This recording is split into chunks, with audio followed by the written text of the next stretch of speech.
নমস্কাৰ এভৰিৱান, কি খবৰ? আশা কৰোঁ সকলো ভালে আছে। আৰু আমি এজেগালৈ ফুৰিবলৈ যাব ওলাইছোঁ, সেইকাৰণে নিহাই আগতীয়াকৈ বাই বাই কৈ দিছে। ইফালে পূজাৰীয়ে হাই কৈছে। আৰু এয়া চাওকচোন, মই ক'ৰবালৈ যোৱাৰ আগত যে ঘৰৰ গোটেইবিলাক লাইট ক'ত কি দিয়া আছে সকলোবোৰ চেক কৰি যাব লাগে। আৰু এয়া ফাইনেলি আহি পালোঁ ডেষ্টিনেশ্যন। একচুৱেলি আমাক এঘৰলৈকে নিমন্ত্ৰণ দিছিলে দুপৰীয়া খোৱাৰ কাৰণে। আৰু এয়া আহি পাই দেখিলোঁ যে পূজাই যি ঘৰলৈকে বিস্কুট কিবাকিবি আনিছোঁ তাই ধুনীয়াকৈ ফ্ৰিজৰ ওপৰত থৈ দিছে, মানে গৃহস্থক নিদিয়াকৈ।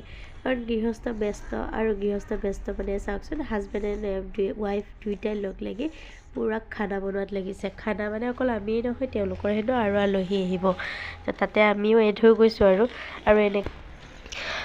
এনেকৈ এয়া নিহা আৰু পূজাহঁতে গোটেইবিলাকে খেলি আছে। আৰু ইফালে যে বেক চাইডে পুখুৰী আছিল, ল'ৰা ছোৱালী থাকিলে মানে বিশেষকৈ আমাৰ পূজা ভালকৈ মানে পুখুৰী পাৰত আজিলৈকে এনেকৈ গৈ পোৱা নাই যে ভয়ে লাগে। বাৰু যিয়েই নহওক অভ্যাস হৈ যাব, ভালেই লাগিলে। আৰু এয়া চাওকচোন, পূৰা বনোৱাত ব্যস্ত হৈ আছে। আৰু এইজন হৈছে পিংকু দেই, ইহঁতৰ ঘৰলৈকে মাতিছিলে। আৰু ইমান ধুনীয়া কৰি লৈছে জেগাখিনি চাওকচোন, পূৰা ঘৰটো মানে খানা বনোৱা ঘৰটো পূৰা বনাই লৈছে। আৰু ইফালে গোঁসাই ঘৰটো সৰুকৈ বনাই দিছে। আৰু এতিয়া আমাক খাবলৈ দিছে চুঙা পিঠা।